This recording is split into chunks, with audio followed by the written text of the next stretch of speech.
හරි හැමෝටම ඉතින් සුබ දවසක් සංජුලක්ෂාන් බ්ලොග් එක හරහා මේ වගේ විශේෂ වීඩියෝ එතකොට මේ වගේ වටනා කියන වීඩියෝ ඉතින් මම අරගෙන අවිල්ලා තියෙනවා. ඒ වීඩියෝ සීරීස් එක මුල ඉඳලම බලන්න පළවෙනි වීඩියෝ සීරීස් එකේ මම දාලා තියෙනවා ඔන්ලයින් earning method එක. ඒ කියන්නේ දැන් සාමාන්‍ය මෙහෙම ඔන්ලයින් කරන්සි හරහා උපයන කට්ටිය ඉන්නවා. ඉතින් ඒ වගේ මමත් යම් මුදලක් උපයනවා මාසෙකට. ඉතින් ඒක මම දන්න නොලෙජ් එක මම තවත් කෙනෙකුට ෂෙයා කරනවා. ඉතින් ඒ වීඩියෝ සීරීස් එක මම වෙනම අප්ලෝඩ් කරනවා. ඒ වගේම මම කරන තවත් එක ප්ලැට්ෆෝම් එකක් තමයි මෙන්න මේ සෝෂල් මීඩියා මාකටිං කියන්නේ. ඉතින් මම ඒක ගැනත් වීඩියෝ සීරීස් එකක් පටන් ගත්තා. මම ඉදිරියට තවත් වීඩියෝ අප්ලෝඩ් කරනවා මේක ගැන. ඉතින් මම අද කතා කරන්නේ මොකද්ද මේ thumbnail එකේ සමහර විට ඔයාලා දකින්න ඇති. මොකද්ද මේ සෝෂල් මීඩියා මාකටිං කියන්නේ? ඉතින් ඇත්තටම ගොඩාක් දෙනෙක් දැන් මේ සෝෂල් මීඩියා පාවිච්චි කරනවා. හරිද? මම පොඩි සංගණනයක් මේකේ හදලා තියෙනවා. මම ඒක වීඩියෝ එක යන ගමන් ඉස්සරහට විස්තර කරන්නම්. මේ සෝෂල් මීඩියා මාකටිං හරහා අපිට ලොකු දෙයක් කරන්න පුළුවන්. ඉතින් සාමාන්‍ය තමන්ගේ කියලා බිස්නස් එකක් පටන් ගන්න පුළුවන්. තමන්ගේ මොනයම් හෝ පොඩි ව්‍යාපාරයක් තියෙනවා නම් ඉතින් ඒ ව්‍යාපාරේ වැඩි දියුණු කරන්න. එතකොට ඒ ව්‍යාපාරයෙන් ලාභ උපයන විදිහ කොහොමද අපි සෝෂල් මීඩියා හරහා යම් මුදල් ප්‍රමාණයක් earn කරගන්නේ හා ව්‍යාපාරයේ දියුණු කරගන්නේ. ඉතින් මේ සෝෂල් මීඩියා ඒ හැම එකකටම අපිට පාවිච්චි කරන්න පුළුවන්. තව දෙයක් තමයි මෙන්න මේ වීඩියෝ දැන් මේ සෝෂල් මීඩියා කියන platform ඇත්තටම හොඳ දේවල් කියන්නේ හොඳ පැත්තට අපිට පාවිච්චි කරන්නත් පුළුවන්. ගොඩක් දෙනෙක් ඉතින් මේවා යූස් කරනවා නරක පැති වලට. සාමාන්‍ය සભ્ય දර්ශන ප්‍රචාරය කරන්න වීඩියෝ එකක් යම් කෙනෙකුගෙන් වීඩියෝ එකක් ලීක් වුණොත් ඒවා ප්‍රචාරය කරන්න. ඒ වගේම මේ දේවල් හොඳට සහ නරකට එක දෙයක් කියන්න ඕනේ. සෝෂල් මීඩියා හරියට කරොත් ගොඩ නොදැන සෝෂල් මීඩියා ඔහේ යන්නම් වාලේ අරකට අප්ලෝඩ් කරනවා මේකත් අප්ලෝඩ් කරනවා. එහෙම කරලා කරොත් එහෙම තමන්ගේ ජීවිතේ පවා නැති වෙන්න පුළුවන් මට්ටමකට ගෙන්න පුළුවන් මෙන්න මේ සෝෂල් මීඩියා හරහා. මොකද මඩ ගහනවා කියන්නේ තවත් කෙනෙකුට මඩ ගහන එක සෝෂල් මීඩියා හරහා ඉතාමත් දියුණු.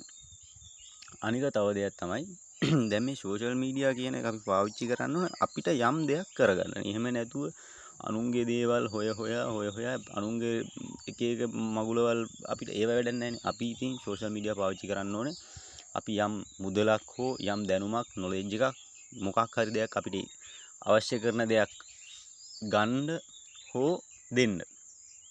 හරි. ඉතින් අපි වැඩි කතා නැතුව වීඩියෝ එකට යමු. මම අද කතා කරන්නේ සෝෂල් මීඩියා මාකටිං ගැන. ඉතින් ඇත්තටම සෝෂල් මීඩියා මාකටිං කියන්නේ මොකද්ද? මොන වගේ දෙයක්ද වෙන්න පුළුවන්? සෝෂල් මීඩියා මාකටිං හරහා මම ඒ දේවල් අද කතා කරනවා. ඉතින් මුලින්ම කතා කරන්නේ සෝෂල් මීඩියා වලින් අපිට තියෙන වැදගත්කම මොකක්ද කියන එක. ඉතින් සෝෂල් මීඩියා කියන්නේ දැනට ලෝකේ තියෙන ගොඩාක් බලවත් නූතන ලෝකේ ඡන්ද එතකොට විශේෂ දේවල් වලින් කියන්නේ සෝෂල් මීඩියා කියන්නේ මීඩියා වලින් ගත්තහම දැන් මීඩියා මම ගොඩක් ටෙක්නිකල් වචන පාවිච්චි කරන්නේ ගොඩක් ඉතින් මේ තේරෙන්නේ නැතනම් කමෙන්ට් එකක් හරි දාලා මේක අහන්න මොකද්ද මේකෙන් වෙන්නේ අපිට ඒක තේරුන්නේ නැහැ කියලා. ඉතින් සෝෂල් මීඩියා මාකටිං ගැන වැදගත්කම අපි කතා කරමු. ඉතින් සෝෂල් මීඩියා වැදගත්කම ඔයා දන්නවද 2021 ජනවාරි වෙනකොට ලංකාවේ ඉන්ටර්නෙට් පාවිච්චි කරන ප්‍රමාණය 2021 වෙනකොට මේ සංගණනය හැදිලා තියෙන 2021 වෙනකොට මිලියන 10.1ක් සෝෂල් මීඩියා පාවිච්චි කරනවා. ඉතින් 2021 වෙනකොට හිතලා බලන්න කොපමණ ප්‍රමාණයක් සෝෂල් මීඩියා පාවිච්චි කරනවද කියලා. ඉතින් මිලියන 10.1ක් කියන්නේ කොච්චර ප්‍රමාණයක්ද? ඉතින් සෝෂල් මීඩියා යූස් කරන කට්ටිය ප්‍රමාණය. එතකොට 2020 ජනවාරි වෙනකොට ක්‍රියාකාරී සෝෂල් මීඩියා යූසර්ස් මිලියන 6.4. ක්‍රියාකාරී සෝෂල් මීඩියා යූසර්ස් කියන්නේ account පාලනයකින් තොරව තියාගෙන. ඒ කියන්නේ account හදලා යම් බිස්නස් හෝ ඒතෝ vlog තියනවා. එතකොට එක එක කොමඩි ඒ වගේ දේවල් වලට පාවිච්චි කරන account මේ 2021 වෙනකොට තමයි 2020 වෙනකොට තමයි මිලියන 6.4ක යූසර්ස්ලා ප්‍රමාණයක් මේ සෝෂල් මීඩියා පාවිච්චි කරන්නේ. ඉතින් එතකොට 2020 ජනවාරි වෙනකොට දුරකථන සම්බන්ධතා ප්‍රමාණය මිලියන 31යි 21.8ක් වෙනවා. ඉතින් හිතලා බලන්න මිලියන 31යි කියන්නේ ලංකාවේ ජනගහනය මිලියන 21.4යි. ඉතින් ඊටත් වැඩි ප්‍රමාණයකින් සෝෂල් මීඩියා පාවිච්චි කරන ප්‍රමාණය වැඩි වෙලා තියෙනවා අපේ මේ අලුත් ප්ලැට්ෆෝම් වල. එතකොට අද වෙනකොට ලංකාවේ වේගයෙන්ම අන්තර්ජාලය හා සාමාන්‍ය මාධ්‍ය භාවිතයට සාමාන්‍ය සෝෂල් මීඩියා සමාජ මාධ්‍ය භාවිතයට මුග දෙනෙක් හුරු වෙමින් පවතිනවා. එතකොට මේ තත්ත්වය කොච්චර ප්‍රබලද කියනවා නම් මම ඒක ගැන අමුතුවෙන් ඔයාලට කියන්න ඕනේ නැහැ. සෝෂල් මීඩියා පාවිච්චි කරන කොච්චර බලවත්. එතකොට දැන් හිතලා බලන්න Facebook, WhatsApp, YouTube, TikTok, එතකොට Snapchat ඒ වගේ ගොඩාක් ප්ලැට්ෆෝම් පාවිච්චි කරන එක ඉතින් ආය අමුතුවෙන් ඒක විස්තර කරන්න ඕනේ නැහනේ.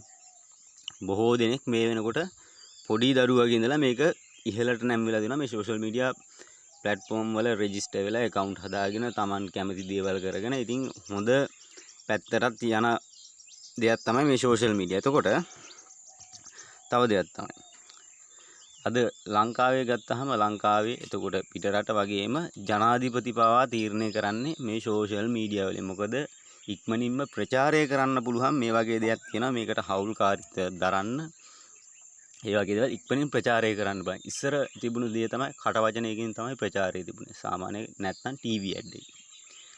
දැන් එහෙම නෑ. සෝෂල් මීඩියා ගත්තාම සෝෂල් මීඩියා එක්කෙනෙක් යම් පෝස්ට් එකක් දැම්මොත් ඒක විනාඩි 10ක් ඇතුළත වෛරල් වෙනවා. ඉතින් ඒ වගේ ප්‍රබල මිනිසුන් කියන්නේ ඇදිලා යන තත්ත්වයක් තමයි සෝෂල් මීඩියා වලට ලැබිලා තියෙන්නේ. එතකොට මේ වෙන විට ගොඩක්ම ජනප්‍රිය ප්ලැට්ෆෝම් මොනවද කියලා ඔයා දන්නවද? ලෝකේ තියෙන මේ වෙනකොට ගොඩක් ජනප්‍රියම ප්ලැට්ෆෝම්. ඒ කියන්නේ සෝෂල් මීඩියා ප්ලැට්ෆෝම් වල හොඳටම හයි රේටින් අතරට ඇවිල්ලා තියෙන ප්ලැට්ෆෝම් ටිකක් තියෙනවා. මේ අතරින් ඔයා පාවිච්චි කරන ප්ලැට්ෆෝම් ටික කමෙන්ට් එකක් දාගෙන යන්න. පළවෙනි එකටම තියෙනවා Facebook එක, 2 Instagram, ඊට පස්සේ Pinterest, YouTube එක, Twitter. මෑත කාලේදී Twitter එකේ CEO ඇවිල්ලා මම හිතන්නේ මාක් සකර්බර්ග් වෙන්න ඕනේ. එයා ගත්තාන් පස්සේ Twitter එක මාරු කරා X විදිහට. කලින් තිබුණේ Twitter, දැන් Twitter තියෙන්නේ X කියලා විතරයි තියෙන්නේ. එතකොට LinkedIn, Snapchat හා TikTok.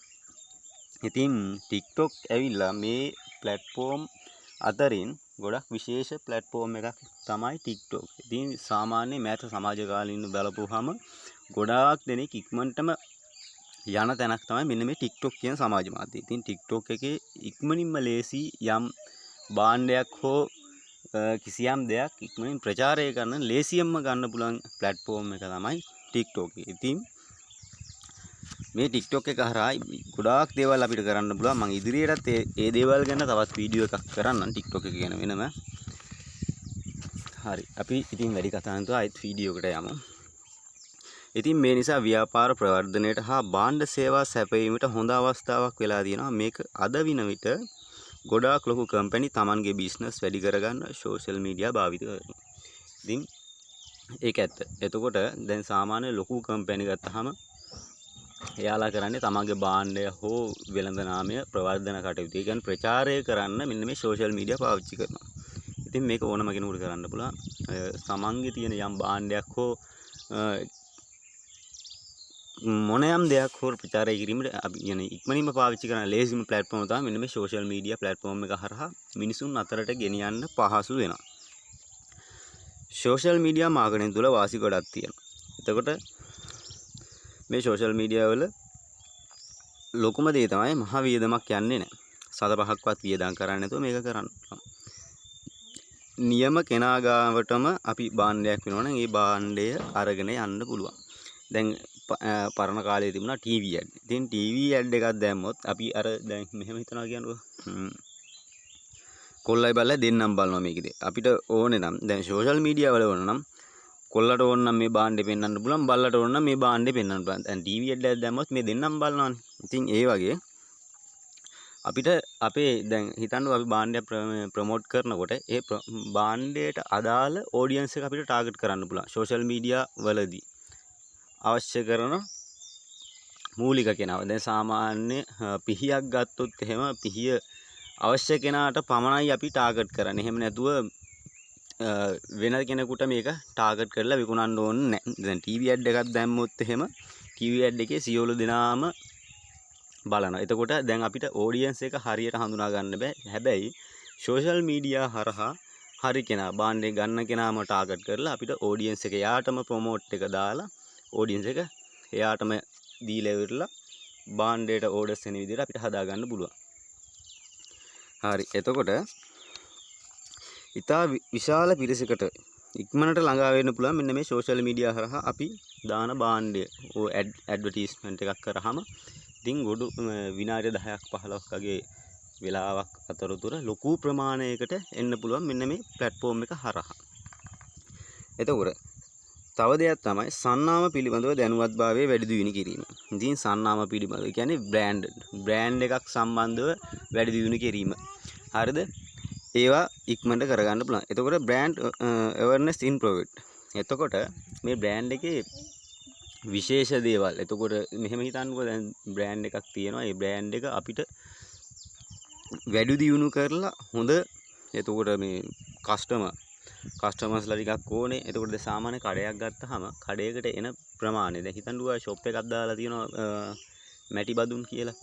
ඉතින් මේ මැටි බඳුන් ගන්න එනකොට ඒ අවශ්‍ය කෙනා විතරක් ෂොප් එකට එන්න ඕනේ. මොකද මැටි බඳුනක් ගන්න එන එක්කෙනා වීදුරු භාණ්ඩයක් ගන්න ඇවිල්ලා හරියන්නේ නැහැ නේ මේ ෂොප් එකට. මේක මැටි බඳුන් තියෙන ෂොප් එකක්. ඉතින් ටීවී ඇඩ් එකක් දැමීමෙන් වෙන්නේ අන්න ඒ ටික. එළවලු කඩේට යන කෙනත් එනවා. එතකොට මස් කඩේට යන කෙනත් එනවා. ඉතින් ඒ ඔක්කොම එනවා ටීවී ඇඩ් එකට. එතකොට මැටි බඳුනක් ගන්න එන කෙනාට ෂොප් එක හොයාගන්න බැරි වෙනවා. මේකෙදී එහෙම නෑ. මැටි බඳුන ගන්න කෙනා පමණයි ෂොප් එකට එන්නේ මේ සෝෂල් මීඩියා හරහා දැන්වීමක් පළ කිරීමේදී. හරි. එතකොට වෙළඳ නාමයේ පක්ෂපාතීත්වය වැඩි දියුණු කිරීම. improved brand loyalty. ඉතින් වෙළඳ භාණ්ඩයේ පක්ෂපාතීත්වය වැඩි දියුණු කිරීම මේ සෝෂල් මීඩියා වලින් අපිට වැදගත් වෙන වාසි. තව දෙයක් තියෙනවා. වෙළඳ නාම අධිකාරියෙන් ලබාගත හැකි වෙළඳ නාම අධිකාරියක් ලබාගත හැකි වීම. හරිද? එතකොට අනිත් එක ඔයාගේ පාරිභෝගික හොඳ ඉතින් පාරිභෝගිකයට හොඳ සම්බන්ධතාවයක් ගොඩනගා ගැනීම. ඉතින් පාරිභෝගිකයා සමග හොඳ සම්බන්ධතාවයක්. ඉතින් දැන් සාමාන්‍ය ෂොප් එකකට එනවා වගේ මෙයාත් එක කතා කරලා මැසේජ් කරලා පාරිභෝගිකයාට මේක ගන්නවද කියලා අහලා හොඳ සම්බන්ධතාවයක් ගොඩනගා ගන්න පුළුවන් මෙන්න මේ සෝෂල් මීඩියා හරහා. එතකොට අනිත් එක SEO ශ්‍රේණිගත කිරීම වැඩි දියුණු කිරීම. SEO ranking. ඒ කියන්නේ SEO කරනවා කියන්නේ අපි බාණ්ඩය හොඳට කස්ටමයිස් කරලා මෙතනදී SEO කිරීමක් මගින් අපි දැන් පෝස්ට් එකක් දානකොට නිකම්ම පෝස්ට් එක ගත්ත ෆොටෝ එක හිමම දැම්මා. එතකොට එතනදී වෙන්නේ හයි රෑන්කින් වෙන එක අඩුයි. මෙතනදී කරන්නේ SEO කරනවා කියන්නේ මේ බ්‍රෑන්ඩ් එකට හෝ ෆොටෝ එකට අදාළ ටැග් ටික, එතකොට ටයිටල්, ඒ වගේ ඩිස්ක්‍රිප්ෂන්, ඒ වගේ දේවල් දාපුවාම ෆොටෝ එකක් හෝ වීඩියෝ එකක් එහෙමත් නැත්නම් ෂෝට් එකක් SEO වෙන එක තමයි SEO රෑන්කින් කියලා අපි හඳුන්වන්නේ. හරි. ඊළඟ එක තමයි තව මම පොඩි උදාහරණයක් වලට කියන්නම්. වැඩි ඕනේ දවසක් ඇතුළත poster, cut out, hand bill. එතකොට සාමාන්‍ය ඔයා යනකොට දකින්නවනේ පෝස්ටර් තියෙනවා, කට් අවුට් තියෙනවා, බැනර් තියෙනවා ඕන තරම් හැබැයි ඔයා ඇවිල්ලා දවස් ඇතුළත කල්පනා කරලා බලන්න ඔයාට කීයක් මතකද කියලා. ඉතින් ඇත්තටම යම් ඒ 10කින් 3ක් වගේ තමයි ඔයාට මතක තියෙන්නේ. ඇත්තටම දවසේ FB පෝස්ට් 10ක් ඇහුවොත් මම ඔයාගෙන් Facebook එකේ දැකපු පෝස්ට් 10ක් අහනවා මේක ඔයාට මතකද කියලා. ඉතින් ඇත්තටම මේක ඔයාට මතකයි. මොකද හේතුව ඔයා වැඩි වෙලාවක් වැය කරනවා මෙන්න මේ සෝෂල් මීඩියා වලට. හරිද? අනේ ඒකයි කතන්දරේ මේකේ ලේසිම. ඉතින් සෝෂල් මීඩියා මාකටිං වල Facebook platform එකට ලොකු වටිනාකමක් තියෙනවා මේ අතරතුර බ්‍රෑන්ඩ් එකක් ප්‍රොමෝටින් වලට. එතකොට මිනිසුන් අතරට ඉක්මනින් ගෙනියීමේ හැකියාවක් තියෙනවා මෙන්න මේ Facebook මාකටිං තුල. හරි. එතකොට තව දෙයක් තමයි මේ සෝෂල් මීඩියා මාකටිං අපිට තව වැදගත් දෙන එක දෙයක් තියෙනවා. Web hosting. එතකොට මොකද්ද මේ වෙබ් හෝස්ටිං කියන්නේ? හරිද? අද එතකොට මේකේ ඊළඟ පාර්ට් එක තමයි මෙන්න මේ වෙබ් හෝස්ටින් කියන්නේ. අපි දැන් කතා කරන්නේ වෙබ් හෝස්ටින් ගැන. මෙතෙක් වෙලා කතා කරේ සෝෂල් මීඩියා වලින් මොකද්ද වෙන්නේ, මොන වගේ දේවල්ද වෙන්නේ කියලා. ඉතින් වීඩියෝ එක දික් වෙනවා. මම ඒක නිසා මේ වීඩියෝ එක මෙතනින් නතර කරනවා. මේකේ part 2 විදිහට මම කතා කරනවා වෙබ් හෝස්ටින් කියන්නේ මොකද්ද, වෙබ් හෝස්ට් එකක් අපි හදාගන්නේ කොහොමද, ඒතුර මිලදී ගන්නව නම් මිලදී ගන්නේ කොහොමද, වෙබ් හෝස්ටින් එකක් හරහා අපි හරි යම් ආකාරයක වෙබ් පේජ් එකක් හෝ බ්ලොග් එකක් හරියාකාරව ඉදිරියට කරගෙන යන්නේ කොහොමද කියන එක මම ඉදිරියේදී කතා කරනවා. හරි.